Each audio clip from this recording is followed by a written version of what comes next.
Maayong gabi kaninyong tanan. Ako malipayon sa pagsudong kaninyo sa pagpakita sa inyong kaikag aron kita magtuon, magtuki sa ato nga mensahe for the week, which is entitled Journey Through the Sanctuary and Salvation.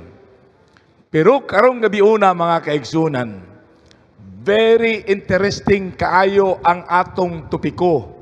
Kay kaning topiko, mensahe nga atong pagasinsilyuhon karong gabi una, mao ang unang gamit or furniture nga makita didto sa sulod sa outer court sa sanctuaryo nga gipatukod ni Moses sa kamingawan.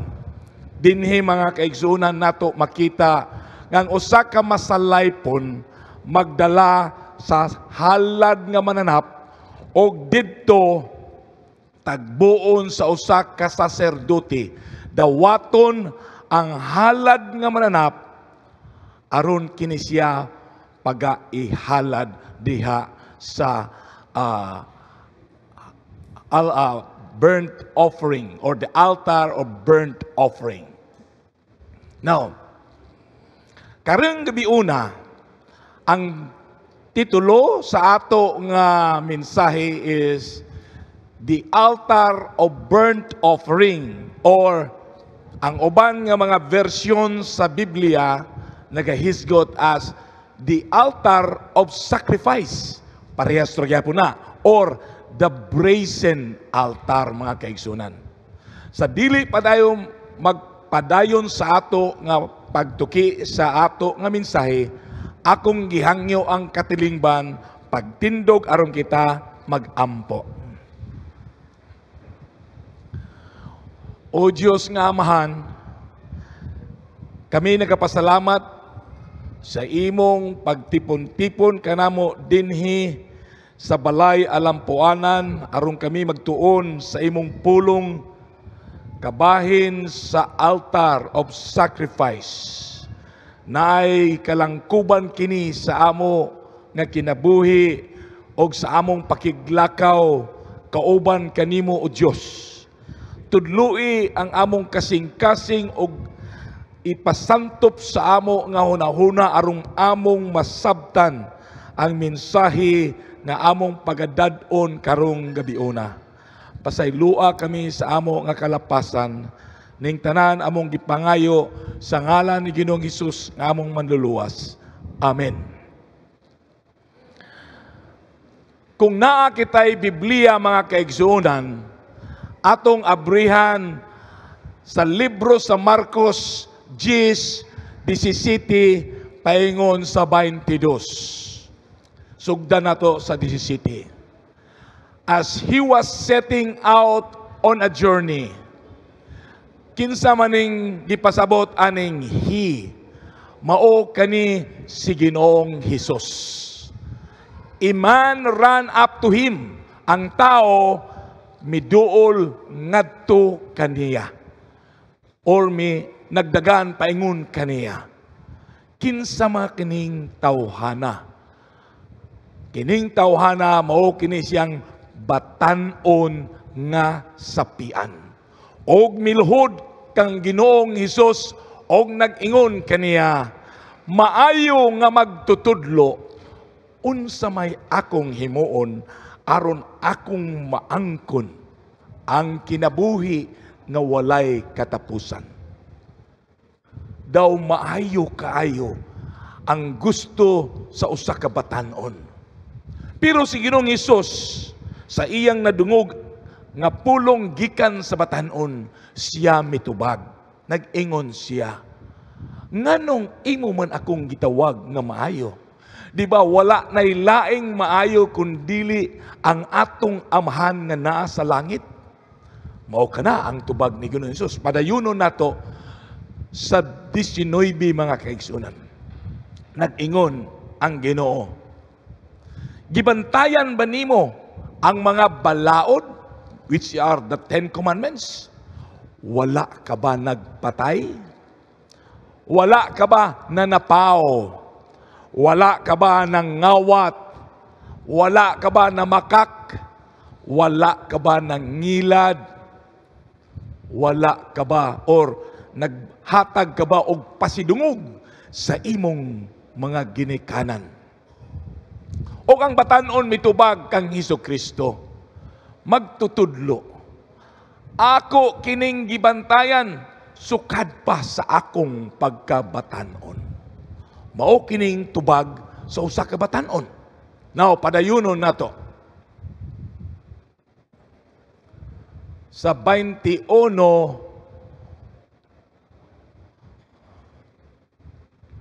now,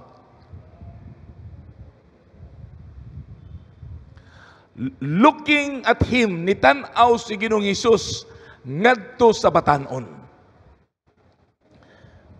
Puno siya sa gugma ug kaluoy ug siya nagaingon sa batanon. Isa pa ang wala nimo nahimo. Lumakaw ka, ibaligya nimo ang imong katibuk ang kabtangan. Ihatag sa mga kabus ug naa kay bahandi didto sa langit. Og umari ka, sumunod ka kanako.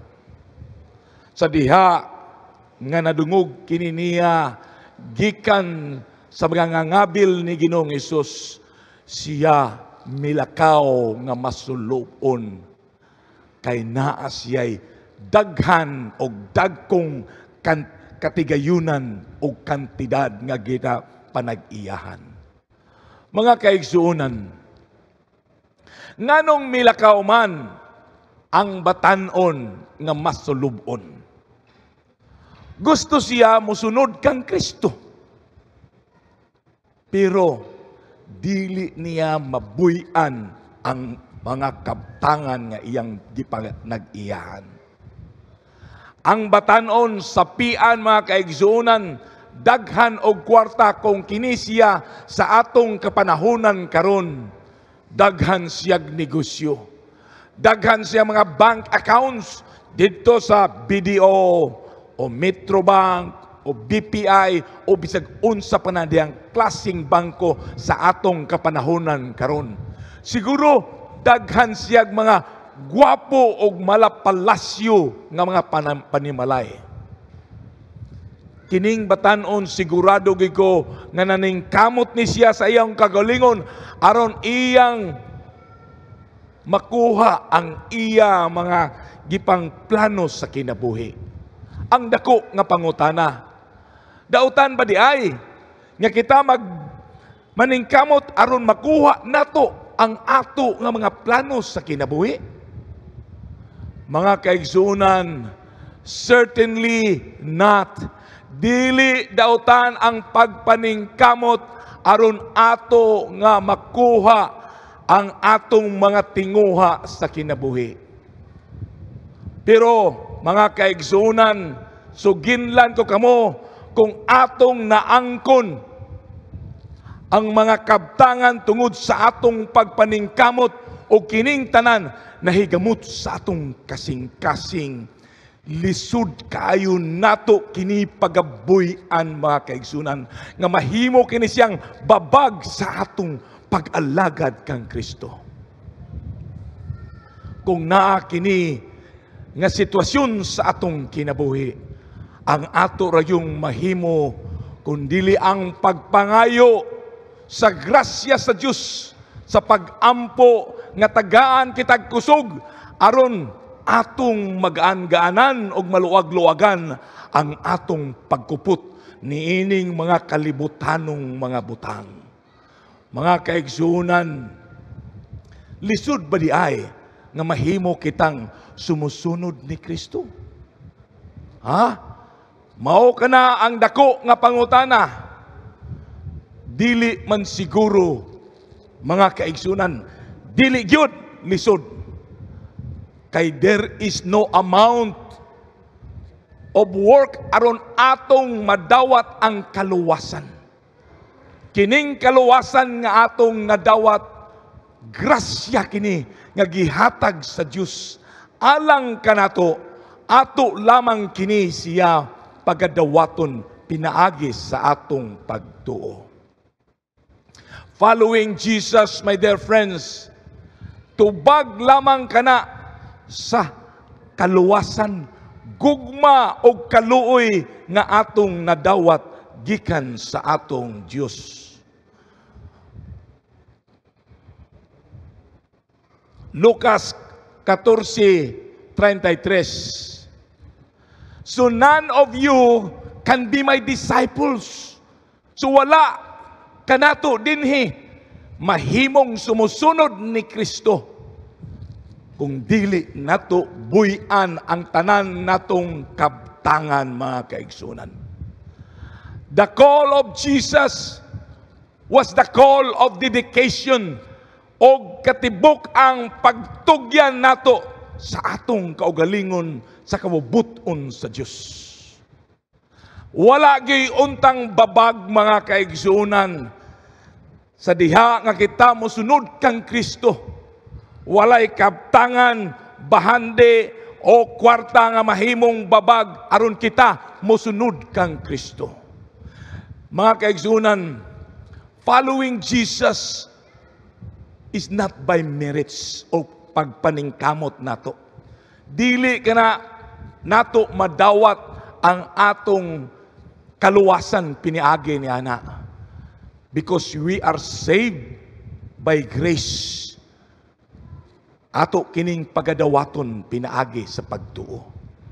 Daghan kayong mga motivations, mga kaigsunan, nga atong kita mosunod kang Kristo. Tulo kabok ang akong paganganlan. Ang una ni ana, gusto nato nga makuha kanang kinabuhi nga walay katapusan. So sama sa usa ka sapian nga batan-on nga atong giistoryahan kaginaniya. Ang ikaduha, musunod kita kang Kristo kay dili kita gusto nga maimpierno. Ang ikatulo nga motivation nganong musunod kita kang Kristo mao tubag sa gugma nga atong nadawat gikan kang Hesukristo. Busa sa tubag sa gugma ni Hesukristo, mga kaigsunan, nagtawag si Kristo kanato for a radical discipleships, which is go and sell all your possessions, ihatag sa mga kabus, og umari ka kang Hesukristo, og musunod kita kaniya. Mga kaigsunan, dili nato gyud masagol-sagol ang kalibutanong butang og si Hesukristo sa atong kinabuhi. Ato gyung pilion kung kinsa ang atong pagasundon, ang kalibutan o si Hesukristo. Matthew 6:24 nagaingon, mga kaigsunan, walay ni bisan kinsa kanato nga makaalagad sa duha ka agawon. For either he will hate the one and love the other, or he will be devoted to the one and despise the other. You cannot serve God and wealth. Nagpuyo kita, mga kaigsunan, sa panahon nga ang cultural values nagsagol-sagol sa mga Christian values. Mao man gani nga dako kaayo ang tendency nga mawala kita sa kalibutan. We work too much, naningkamot kita to the point nga ang kwarta, bahandi, becomes the object of our labor. Usahay atong makompromiso ang atong pagtubo, isip Kristiyanos, sumusunod kang Kristo ug ang atong pakiglakaw kauban kaniya. There are times, mga kaigsunan, sa atong Kristiyanos nga kasanatian, musunod kita kang Kristo, unya ang atong paminaw dili gyud komportable, mga kaigsunan. There are times sa atong Kristiyanos nga kasanitian nga musunod kita kang Kristo, unya ang atong gibati, it's not very convenient. There are times, mga kaigsunan, in our Christian experience, we follow Christ and we have to give up everything in our lives. Mga kaigsunan, going back to the picture earlier, mga kaigsunan, ang hulagway sa sanktuaryo. Ang tinguha rayon ni Jesucristo nga maibalik ang atong relasyon ngadto sa Ginoo into an Edenic form nga wala pata nakasala nga atong mahinabi ang Dios naong og naong in the absence of sin. Mao kana iyang gi-illustrate, gihulagway, pinaagi sa sanktuaryo nga mao manggani ang atong hinundan nga atong gitun-an ang mensahe sa sanktuaryo, mga kaigsunan. Mao kini ang sanktuaryo. Dinhi makita nimo sa courtyard. Sa gawas niini naa ang unang gamit pagsulod, makita nimo ang altar of offering or altar of sacrifice, altar of burnt offering or the brazen altar. They are the same, mga kaigsunan. Pero ang atong pakiguban ni Kristo dili lamang limitado dihang dapita. Kay human niya naa ang kaugasan sa ato nga kasalanan, which is the labor. Ang sulod niya na pod, mga kaigsunan, in the inner chambers is the balaan nga dapit, which we call holy place, nga tuwa dito ang tulo kagamit, which is the table of shewbread, the 7 golden candlesticks, and the golden altar of incense. Naa kanay kahulugan sa atong kinabuhi. Ato kanang pagatun-an, mga kaigsunan, sinsilyo na to matag gabi dinhi. Og sa pinaka innermost chamber, which is the most holy place, diha nato makita ang arka sa pakigsaad. It has also big meaning sa atong kinabuhi isip sumusunod ni Kristo, mga kaigsunan. Now, dinhi sa courtyard, mao kini ang center, mga kaigsunan, of Christ earthly ministry. Kay dinhi nato mahimamat si Jesucristo nga nagpakamatay alang kanato. Busa kay ato man siyang nahimamat, atong nadawat ang grasya, gugma niya alang kanato. Kita magaingon kaniya, Lord Jesus, I want you to become the Savior of my life because I am touched by the love of God. There is always a response or tubag, mga kaigsunan, nga atong ihatag sa gugma sa Ginoo alang kanato. O kana diha nga atong nakita ang gugma, that is where we see Jesus Christ hanging on the cross, dying for our sins, mga kaigsunan. That is where the altar of sacrifice represented for, mga kaigsunan.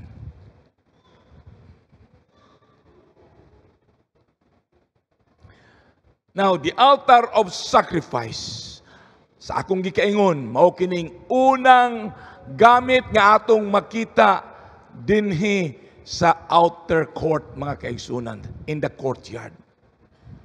This represented the cross, the place where Jesus died. Jesus came and died as a Lamb of God who takes away the sin of the world.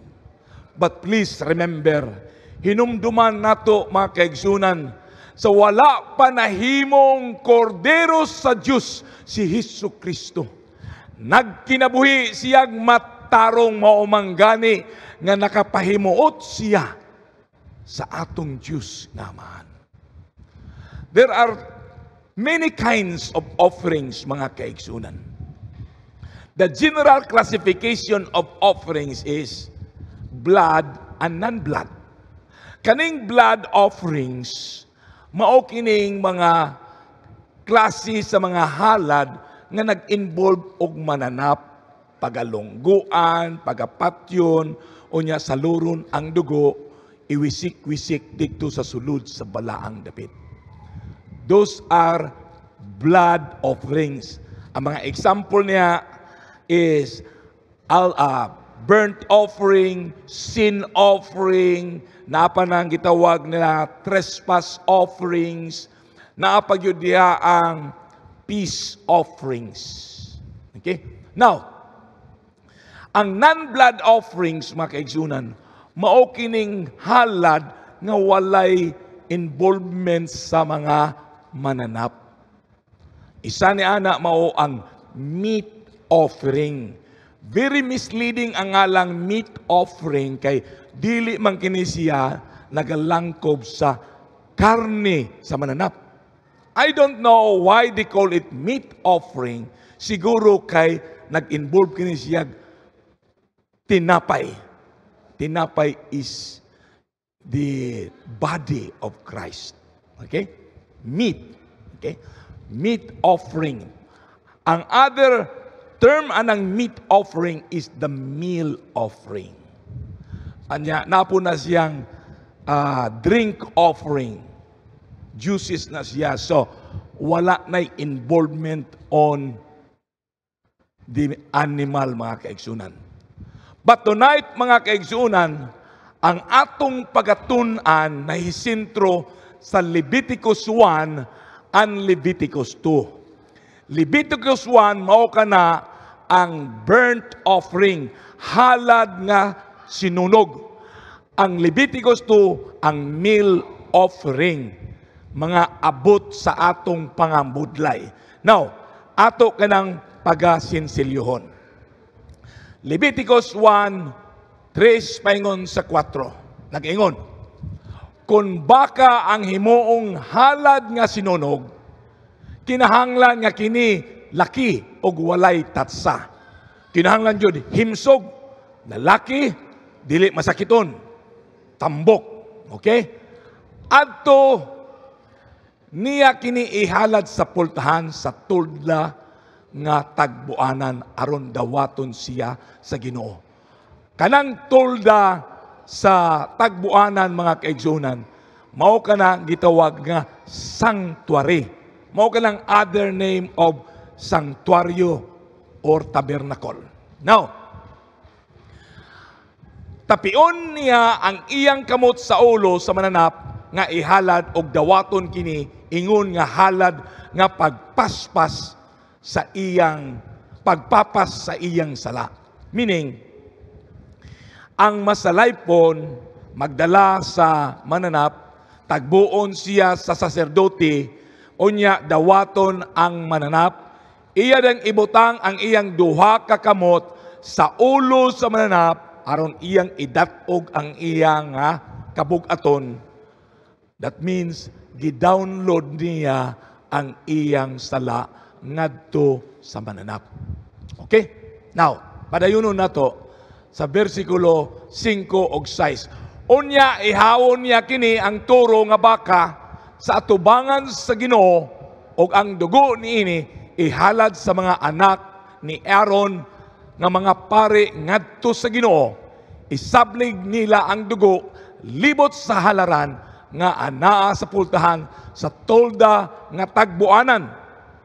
Pagkahuman niini, panitan niya ang iyang halad nga sunugunon og hiwa-hiwaon. Ihawon ang turo. Lungguan. Unya, hiwa-hiwaon. Abrihan ang iyang tiyan, kuwaon ang iyang mga internal organs. Unya ang iyang mga tiil, kay sunugon, mga kaigsunan. Padayunon nato sa 7 og 8. Unya maghaling og kalayo ang mga pari nga mga anak ni Aaron diha sa laran og sugnururan nila kinig kahoy og unya hiwa-hiwaon nga halad lakip ang ulo o ang tambok nini ipahiluna sa mga anak ni Aaron aron nga pari diha sa kalayo. Versikulo 9, apan hugasan sa naghalad ang sulod sa ginhawaan og ang mga paa niini. Unya ilakip kini sa pari pagsunog diha sa halaran. Kini usa ka humot nga halad sinunog alang sa Ginoo. Mga kaigsunan, ang atong nabasa nga teksto nagahisgot kana sa proseso sa serbisyo sa halad nga sinunog, the burnt offering. Ang pinaka-unique kayo ani nga halad, mga kaigsunan, is that ang katibuk ang halad nga mananap pagasunugon. Unlike other sacrifices or offering na ay bahin ang mga saserdote, mga anak sa pari, naa sila'y bahin ni ana, naa sila'y ilang pangkonsumo. Kani nga klase nga halad, mo kini siyang pinakadugay na gyud kaayo nga halad, nga sukad pa kaniadto sa mga una natong ginikanan. Mao kining gitudlo sa Dios kanila aron magtudlo kini sa ato nga manluluwas nga mao si Hesukristo didto sa gawas sa Garden of Eden. Si Noah, mga kaigsunan, human sa baha nga milukop sa tibuok kalibutan, naghalad po siya og burnt offering.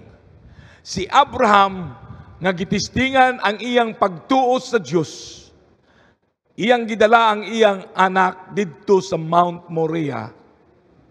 It was supposed to be a burnt offering. Iyang untang patyon ang iyang bugtong anak, nga si Isaac. Pero gipugngan siya sa Dios kay usa lamang kato siya kapag tisting sa iyang pagtuo kung musunod bagyod si Abraham. It was supposed to be a burnt offering. Now, kung atong tun-awon katong halad nga sinunog, mga kaigsunan, bisag makaingon ta nga pagkasayang bagyog kaayo ni adtong halad nga mananap, kay ngano lami manginunta to siya himuon og bulalo or ato siyang hiwa-hiwaon o niya atong pagalutoon. Pero unsa may tubag ni sa Ginoo matud pa sa Leviticus 1:9, bahin sa halad nga sinunog. But to God in His response, mga kaigsunan, an offering made by fire, sweet aroma unto the Lord. Kanidi ay tamis og humot ngadto sa Ginoo. God didn't think nga sayang, pero siya nagtuo nga kini usa ka humot og tamis nga halad alang kaniya. That's the best thing, mga kaigsunan, that could be offered. Because ang Ginoo nagaingon, humot og tamis, kay that is a symbol of total surrender sa atong kaugalingon ngadto sa Ginoo. That is the attitude of every Christian nga sumusunod ni Kristo, nga iyang ihatag ang katibuk-an niyang kinabuhi ngadto sa Ginoo. Mao manggani nga kita magaingon kaniya, Lord, all to Jesus I surrender all. Leviticus 1:12 paingon sa 13 nagaingon, human niya kini hiwa-hiwa, sunugon kini sa pari uban sa ulo og sa tambok niini. Apan kinahanglan nga ang sulod sa ginhawaan og mga paa hugasan niya og ilakip kini sa pagsunog didto sa halaran. Kini usa ka humot nga halad sinunog alang sa Dios. Tulo ka leksyon, mga kaigsunan, nga atong makuha gikan niini. Una, God is no respecter of person. Sapian og pobre, batanon og tigulang, makadawat og kapasayloan sa Ginoo, patas ang tanan. Walay pinalabi mga kaigsunan. Kay ngano? Kung ikaw dili maka-afford mga kaigsunan sa baka, kay dili ka sapian, dito ka sa karnero. Kung dili ka ka-afford sa karnero, dito ka sa kanding. Kung dili ka maka-afford sa kanding, naa ang pigeons o langgam. Kung makaingon ka nga di man ko ka-afford og pigeons, na umuadto ka sa kamingawan ong magdakop ka og langgam, dadon nimo dawaton gihapon sa Dios. Now, kumingon ka nga, masakiton ako, di na ko makadagan, aron makadakop ni anang langgam. Pwede ka magdalag og harina, aron ang pare o saserdote mukomkom niya na og iyang pagasunugon. Mga kaigsunan, there is no excuse nga dili kita makahatag og pagtugyan sa atong kaugalingon ngadto sa Dios pinaagi sa halad. Now, ang ikaduha nga punto, God is a God of order.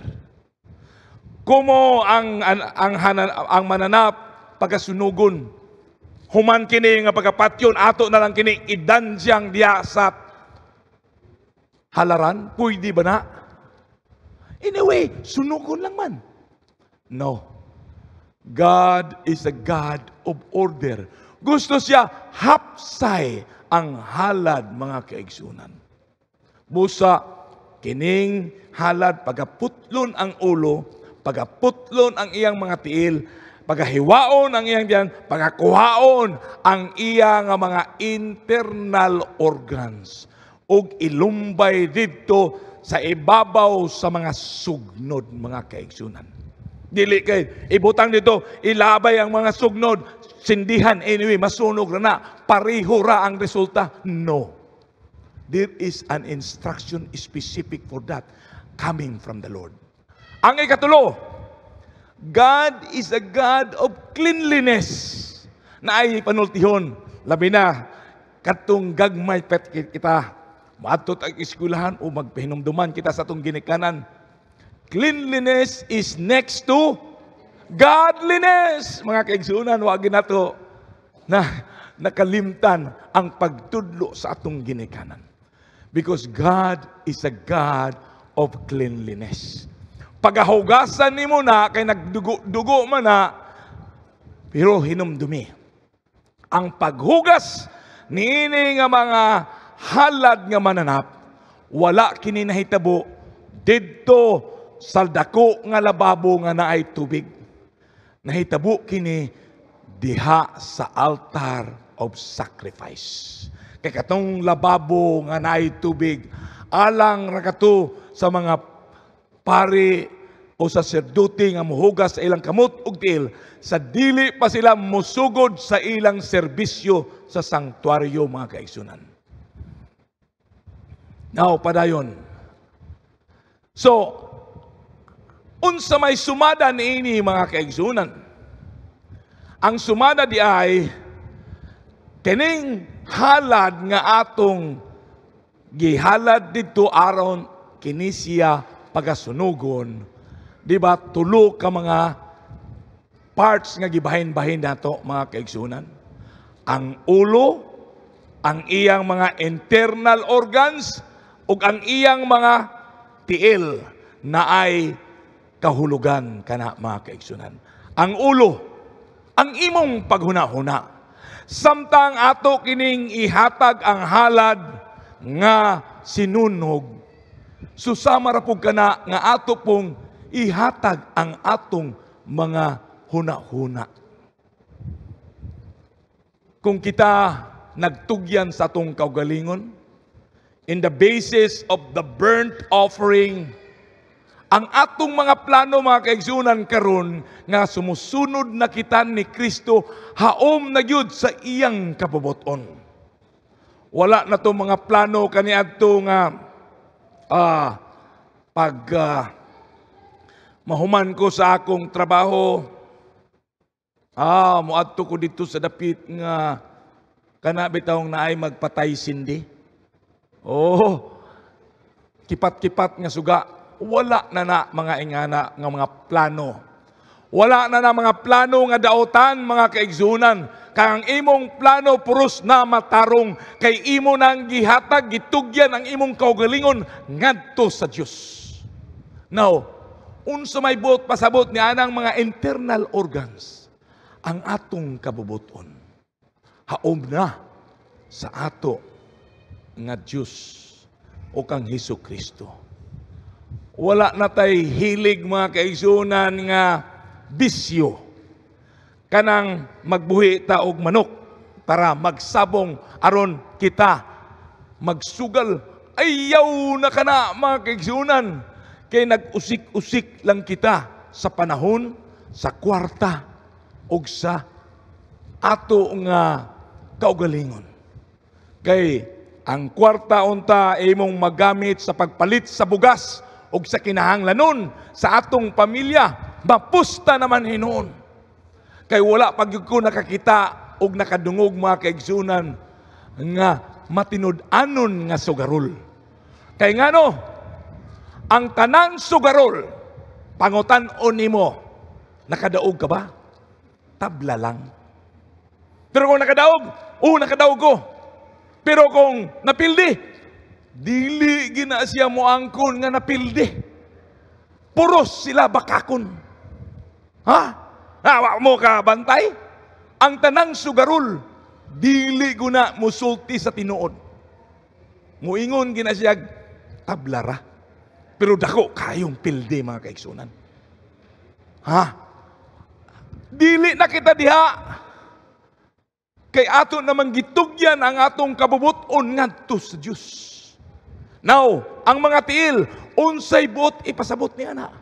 Ang atong paglakaw, makikauban na kita ni Hesus Kristo.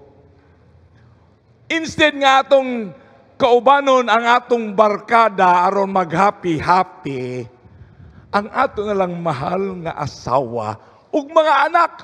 Sa panahon sa Domingo, mga unta sa gawas. Mingon ang imong asawa, nakabay kwarta dong? No! Asa man ta? Igawas ang lamisa kay dito na to ibutang ang pagkaon. Di na nga untas gawas.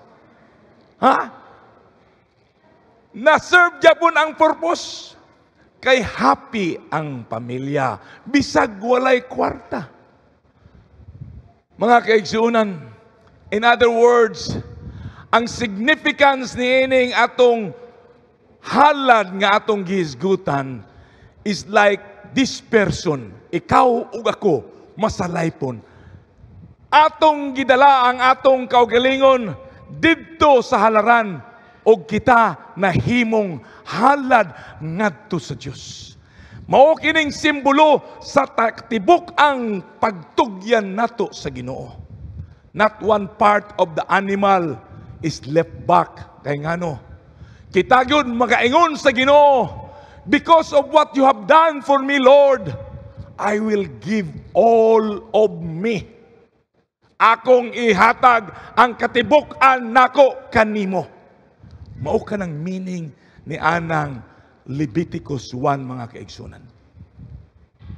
Ang pinakasuod kaayo nga relasyon sa katawhan, mga kaigsunan, mao kini ang relasyon sa kaminyoon. Ako, sige man ko o kaimbitar, isip nga maninoy sa mga kasal.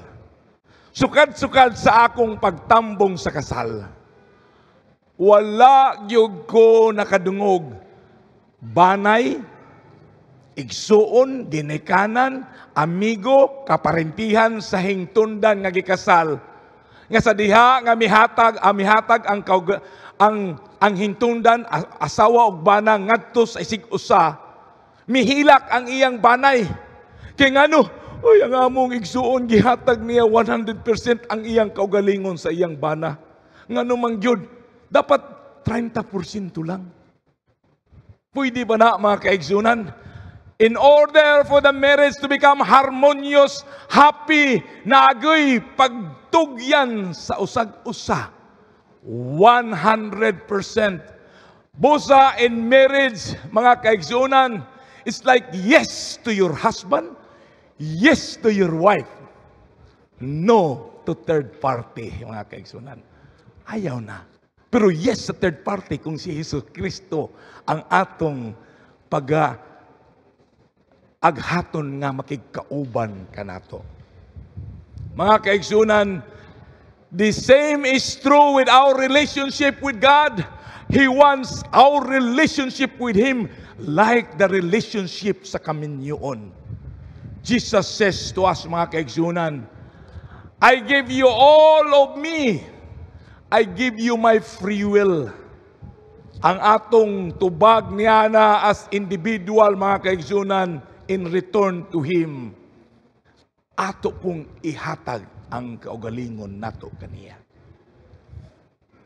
Pero, kining paghatag nato, so sama sa kaminyoon, dili kini siya pinugos unless gitiunan kaniya og shotgun. But in all normal circumstances, mga kaigsunan, ang kaminyoon gyud voluntary. Walay pinugos. Munang ingon sila nga, gipikot naman ko, ayaw pagto ni ana. Kay ngano, pwede ka mo balibad, pero gusto ginimo kay mahal nimo ang imong asawa. It is voluntary, mga kaigsunan. It is a free will. Busa, mihatag kita pagtugyan ngadto sa Dios. Kay ngano, we are touched by the love of God. Sanctuary Service, page 90, mga kaigsunan. Ang naghatag sa halad, iyang gihatag ang iyang kaugalingon symbolically on the altar. His entire life wholly devoted to God. And he was saying, all that I am is Christ. Ang tanan para kanako, para gina kang Hesus Kristo. Romans 12:1 nagaingon, bosa mga igsoon, tungod sa kaluoy sa Dios kanato, nang nagahangyo ako kaninyo, nga ihalad ninyo ang inyong kaugalingon, isip buhi nga halad alang sa Dios. Itugyan ninyo ang inyong kaugalingon sa pag-alagad kaniya, sumala sa iyang nahimutan. Mao kini ang husto nga pagsimba sa Dios. Mga kaigsunan, kung sa English pa ni siya nga presentation, naggamit si Pablo og therefore. Sa Binisaya, busa. Kung mogamit ka ani nga pulong, busa, og sa English, therefore, it means na kay gikamada nga argumento. Nga, maoy hinundan nga nagsulti ka og busa, mao ka nang bot pasabot, konklusyon. Okay? Unsa man ang imong gikamada nga argumento. Kay tungod nadawat nimo ang kaluoy sa Dios. Unsa man ang kaluoy sa Dios?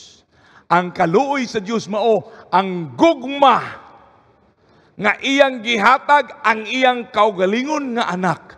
Nagpakamatay kanato sa cross aron kita mabuhi nga walay katapusan. Mapapas ang ato nga mga sala.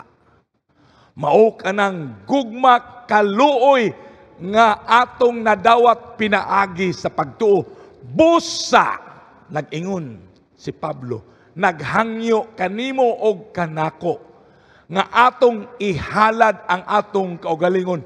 Buhi nga halad. Nganong buhi man? Of course, walay mo halad kung gulgulon ang atong liog unya patyon ta. Susama ni anang mananap nga ihalad. Walay gusto ni ana. Kay gihimo na kana ni Hesukristo kumplito ug igo sa atong kaluwasan. Wala na tay dugang ni ana. Bisag moabot ang itawag natog Holy Week. Dili na kita magpabunal, magmarcha, magpabunal aron madawat nato ang kapasayloan sa Dios. Dili na ta magpalansang na pod og otro. Unya bitayon ta aron we will experience God's mercy. No. Kay igo na ang sakripisyo nga gihimo sa Dios alang kanato. Busa kining atong kaugalingon buhi nga halad. Mingon ka, pwede ba ko nga halad? Nga dili man ko perpekto. Ako mismo mga kaigsunan, kung dili ko magbantay sa akong kaon, sakit ang akong tuhod. Ilakaw, na arthritis gamay. Usahay, dito sa Amerika, tugnaw ang winter time, sakit ang akong likod. Dili ko perpekto nga halad, dili ko madawat. Pero nagingon si Pablo, pwede. Pwede ka. Bisag imong likod sakit, imong tuhod sakit. Pwede ka kay buhing halad lang ang gikinahanglan sa Dios. Ang imong kaugalingon, itugyan nato sa Dios. Mao kining serbisyo o halad nga husto nga pagsimba, pagdaig sa Dios. Ang pagtugyan nato sa atong kaugalingon ngadto sa Dios. Unsay tubag sa Dios ni anang klase nga halad? Humot og tamis alang kaniya. Nakapahimot kita sa Dios, mga kaigsunan. Sa dili pa kita mohisgot ni anang Leviticus 2. Suginlan ko kamo og gamay nga sugilanon. Bahin ni Cain og ni Abel aron masabtan nato ang transition sa implication sa Leviticus 1 og Leviticus 2. Human nga gitudloan si Adan og si Eva sa Dios aron sa paghalad, aron kining halad mao man kining simbolo nga nagtudlo nga ang atong kapasayloan sa Dios sa atong sala mabutang sa usa ka halad nga mananap. Kay wala pa man miabot si Hesukristo. Giingnan man sila nga sa imong kaliwatan moabot o mogawas ang manluluwas sa tibuok nga kalibutan. Pero wala pa. Busa, gitagaan sila og paagi, which is through burnt offering. Now, ang ilang anak, ilang gitudluan. Gitudluan nila kung unsaon paghalad sa ngadto sa Dios. Magdala og mananap. Now, si Cain nga mao ang pinakamagulangan, wala siya nagdala og mananap. Nagdala siya sa iyang abot sa iyang pangabudlay. He was a farmer. Nagdala siya og mga abot sa iyang mga gipangtanom. Pero wala gisulti dito ang the best of his produce. O kanang mga pinakatambok o pinakamaayo, wala giingon dito. Pero kang Abel mga kaigsunan, nagdala siya kay he was a shepherd. Nga pinakatambok walay tatsa nga mananap o karnero. Aron ihalad mga kaigsunan.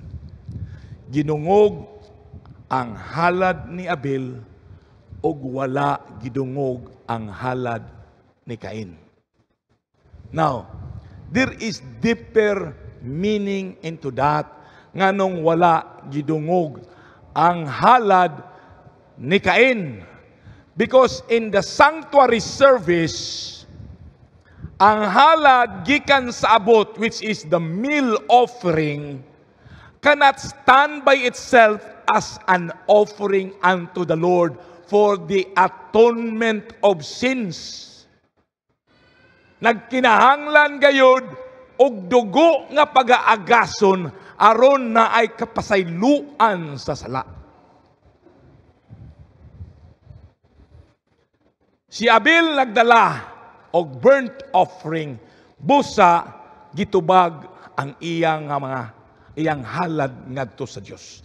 Now, atong tun-an ang Leviticus 2 kay naa naman tay gamayng background on Leviticus 2. Now, nag-ingon din kung may maghalad og pagkaon ngadto sa Dios, kinahanglan nga maayong harina ang iyang ihalad ug bubuan niya kinig lana og insinso. Unya dadon niya kini ngadto sa mga pari nga kaliwatan ni Aaron.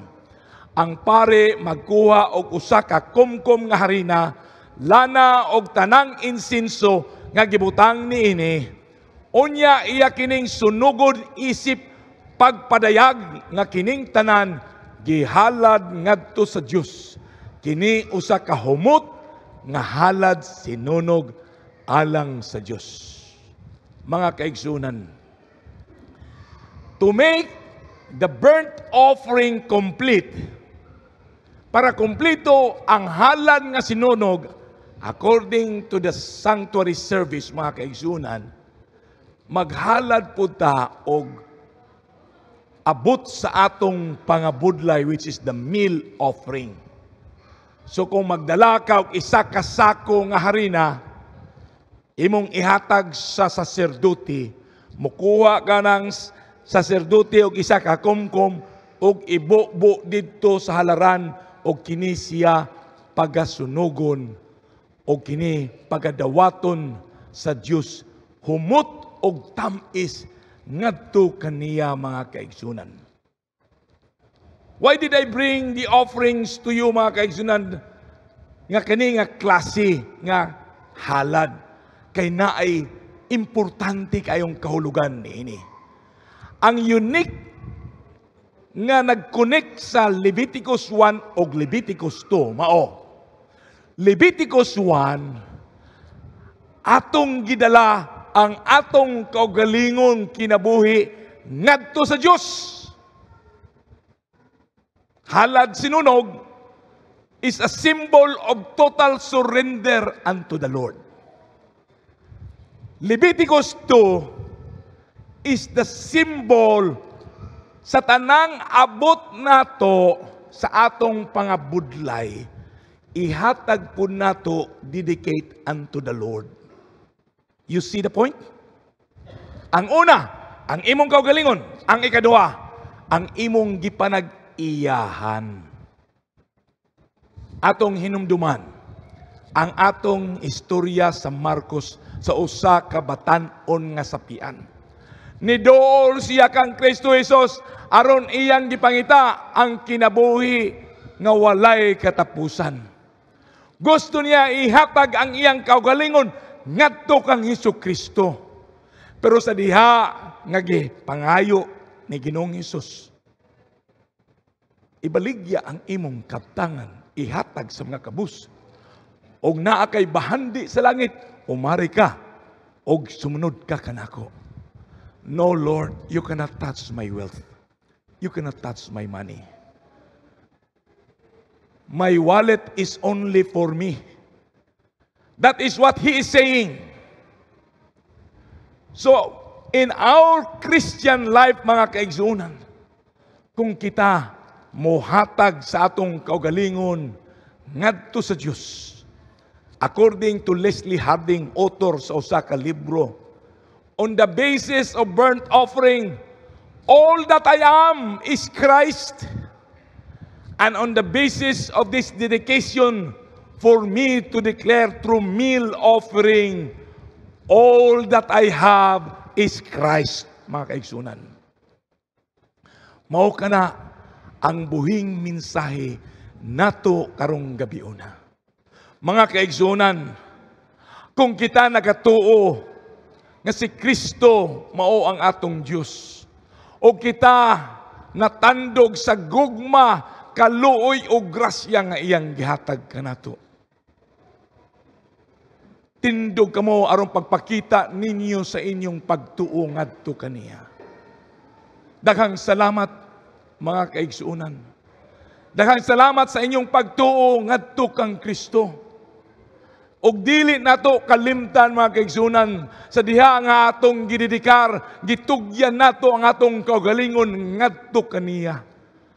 Ato pong dili balibaran si Kristo Jesus sa panahon nga ang atong katigayunan ug ang atong nga mga bahandi ug pananapi kinahanglanon sa iyang buhat mga kaigsunan.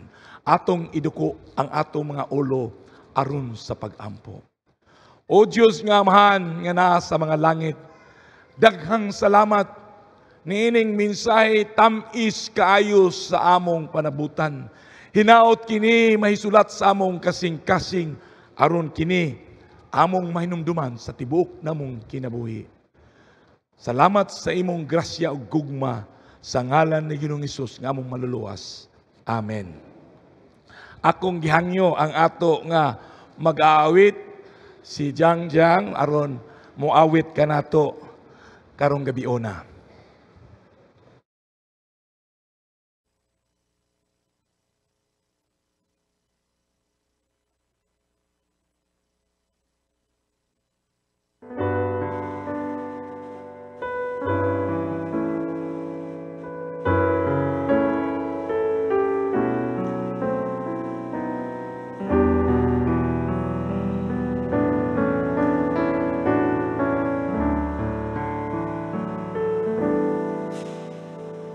The Savior is waiting to enter your heart.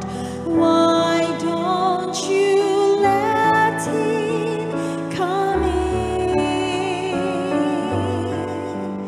There's nothing in this world to keep you apart.